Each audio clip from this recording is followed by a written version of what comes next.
بسم اللہ الرحمن الرحیم ربی زدنی علما ربی یسر ولا تعسر وتمم بالخیر۔ گلزار دبستان کے اسباق چل رہے ہیں اور آج پڑھنا ہے حکایت پنجہ و چہارم۔ طبیب ناداں خدرا از ہمہ افضل میں پنداشت۔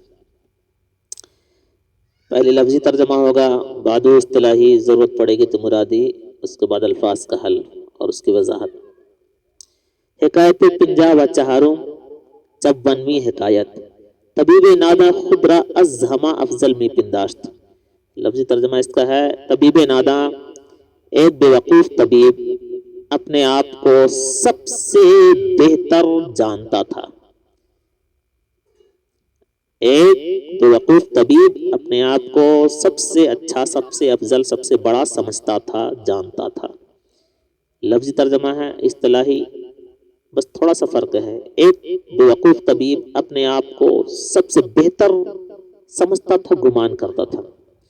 لفظ ہی سے مطلب کھل رہا ہے تو اصطلاح کی یہاں ضرورت نہیں ہے۔ چلیے، بار در محفل زباں بکشدہ خدرا می ستود و گفت۔ ایک بار ایک محفل میں زبان کھول کر اپنے آپ کو تعریف کر رہا تھا۔ تو لفظی ہوا، اصطلاحی ایک بار ایک محفل میں زبان کھول کر اپنی تعریف کر رہا تھا، وہ گفت اور کہہ رہا تھا، ہرچہ تلخست گرمست، جو کڑوا ہے گرم ہے۔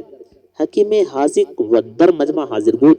ایک تجربہ کار حکیم مجمع میں حاضر تھا، گفت کہا، ہر کے بے تجربہ بر زباں بر آورد خدرا در محل زیاں در آورد۔ کیا کہا کہ جو بغیر تجربہ کے زبان پر لاتا ہے اپنے کو نقصان کی جگہ میں لاتا ہے۔ ہر کے بے تجربہ، جو بغیر تجربہ کے بر زباں بر آورد زبان پر لاتا ہے، خدرا اپنے آپ کو در محل زیاں نقصان کی جگہ میں در آورد لاتا ہے۔ تو لفظی ہوا، اصطلاحی بھی ملتا جلتا ہے، یعنی جو بغیر تجربہ کے کوئی چیز اپنی زبان پر لاتا ہے تو گویا اپنے آپ کو وہ نقصان میں پہنچاتا ہے۔ کہ خاصیت مر، کیونکہ کڑوی دوا کی خاصیت، مر ایک کڑوی دوا کا نام ہے، کیونکہ کڑوی دوا کی تاثیر در ایام سرما، جاڑے کے دنوں میں خلاف پندار تست، تیرے وہم و گمان کے خلاف ہے۔ کیا کہا کہ کیونکہ کڑوی دوا کی تاثیر جاڑے کے دنوں میں تیرے وہم و گمان کے خلاف ہے۔ ایک بار پھر پڑھ لیں آپ۔ طبیب ناداں ایک بے وقوف طبیب اپنے آپ کو سب سے بہتر سمجھتا تھا۔ بار در محفل، ایک بار ایک محفل میں زبان کھول کر اپنے آپ کو تعریف کر رہا تھا، یعنی اپنی تعریف کر رہا تھا۔ کیا کہہ رہا؟ وگفت اور کہہ رہا تھا، ہر سے تلخست، جو کڑوا ہے گرمست گرم ہے۔ حکیم حاذق در مجمع حاضر بود۔ ایک تجربہ کار حکیم مجمع میں حاضر تھا، گفت کہا، ہر کے بے تجربہ بر زباں بر آورت خدرا در محل زیاں در آورت۔ کہ جو بغیر تجربہ کے زبان پر لاتا ہے اپنے کو نقصان کی جگہ میں لاتا ہے۔ کہ خاصیت مر، کیونکہ کڑوی دوا کی تاثیر در ایام سرما، جاڑے کے دنوں میں، ٹھنڈ کے دنوں میں، خلاف پندار تست، تیری سمجھداری کے خلاف ہے۔ حکایت پنجہ و پنجم 55ویں حکایت۔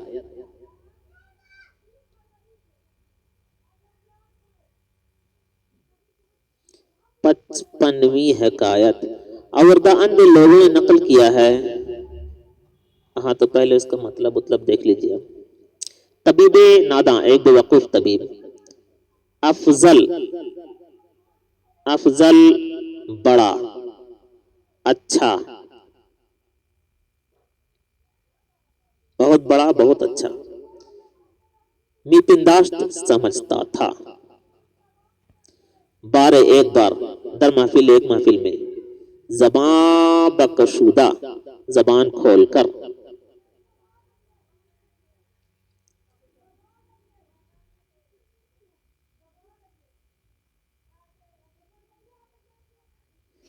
خدرا می ستود اپنی تعریف کر رہا تھا۔ خدرا می ستود، بار ایک بار در محفل زباں، ایک محفل میں زبان کھول کر خدرا می ستود اپنی تعریف کر رہا تھا۔ تلخ مانے کڑوا، حاذق کا معنی ماہر، محل زیاں نقصان کی جگہ، دراورد لاتا ہے، خاصیت مزاج تاثیر، مر ایک کڑوی دوا کا نام، ایام یوم کی جمع ہے، دن زمانہ، سرما جاڑا، پندار خیال گمان۔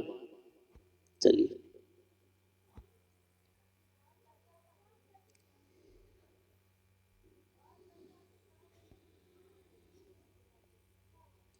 حکایت پنجا و پنجم، 55ویں حکایت۔ آوردہ اند کے ہرگاہ شاہ محمد ہند و پارس را فتح کرد، لوگوں نے نقل کیا ہے کہ جس وقت شاہ محمد ہند اور پارس کو فتح کیا، ودر تصرف خود اور اپنے قبضہ میں در آورد لایا۔ لوگوں نے نقل کیا ہے کہ جس وقت شاہ محمد ہند و پارس، یعنی ہندوستان اور پارس کو فتح کیا، ودر تصرف خود اور اپنے قبضے میں، اپنے اختیار میں در آورد لایا، و ارادہ ملک مغرب اور مغرب کے ملک کا ارادہ کہ از مدت سے تسمیم کردہ پختہ ارادہ کیا، تسمیم کردہ بود پختہ ارادہ کیا ہوا تھا، فاسد نمود ٹوٹ گیا۔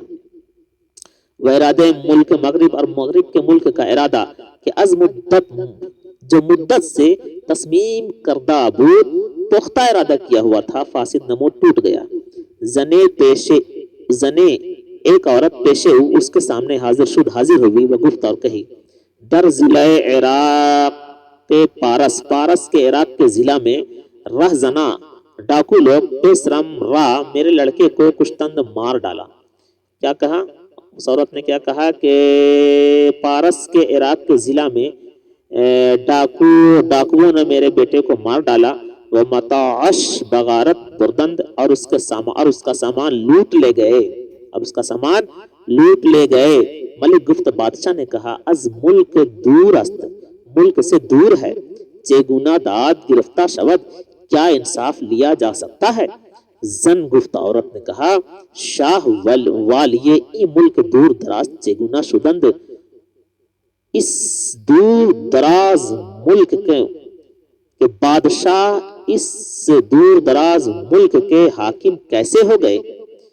عورت نے کیا کہا کہ شاہ بادشاہ والیے ای ملک دور دراز چگونا شدند، اس دور دراز ملک کے حاکم کیسے ہو گئے؟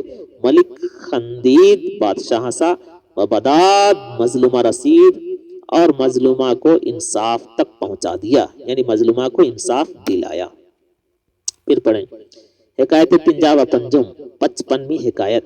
آوردہ اند لوگوں نے نقل کیا ہے کہ ہرگاہ شاہ محمد ہند و پارس را فتح کرد، کہ جس وقت شاہ محمد ہند و پارس کو فتح کیا، و در تصرف خود در آورد اور اپنے قبضے میں لایا، و ارادہ ملک مغرب کے از مدت تسمیم کردہ بود، اور ملک مغرب کا ارادہ جو مدت سے پختہ ارادہ کیا ہوا تھا، فاسد نمود ٹوٹ گیا۔ زنے ایک عورت پیشے او حاضر شد، اس کے سامنے حاضر ہوئی، وہ گفت اور کہی، در ضلع عراق پارس کے عراق کے ضلع میں رہ زنا ڈاکو لوگ پیسرم را میرے لڑکے کو کشتند مار ڈالا، متاعش اور اس کا سامان بغارت بردند لوٹ لے گئے۔ ملک گفت بادشاہ نے کہا، از ملک سے دور است، دور ہے، چگونا داد گرفتہ شود، کیا انصاف لیا جا سکتا ہے؟ زن گفت عورت نے کہا، شاہ بادشاہ والیے ای ملک دور دراز چگونا شدند، بادشاہ اس دور دراز ملک کے حاکم کیسے ہو گئے؟ ملک خندید، بادشاہ ہنسا، و بداد مظلومہ رسید، اور مظلومہ کو انصاف تک پہنچا دیا، یعنی مظلومہ کو انصاف دلایا۔ آورداند لوگوں نے نقل کیا ہے، بیان کیا ہے، ہرگاہ جس وقت، فتح کا معنی کامیاب ہونا، تصرف کا معنی قبضہ، اختیار،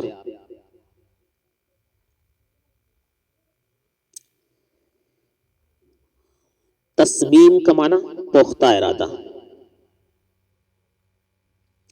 تسمیم پختہ ارادہ کرنا، فاسد نمود ٹوٹ گیا۔ زنے ایک عورت،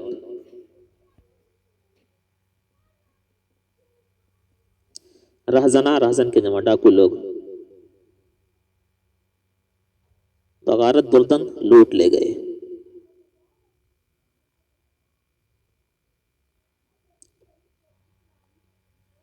بداد رسید انصاف تک پہنچا دیا یعنی انصاف دلایا۔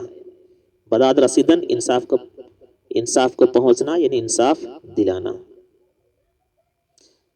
و بداد ملک بخندید بادشاہ سا، و بداد مظلومہ رسید اور مظلومہ انصاف تک پہنچ گئی، اور مظلومہ انصاف تک پہنچ گئی یعنی مظلومہ کو انصاف دلایا۔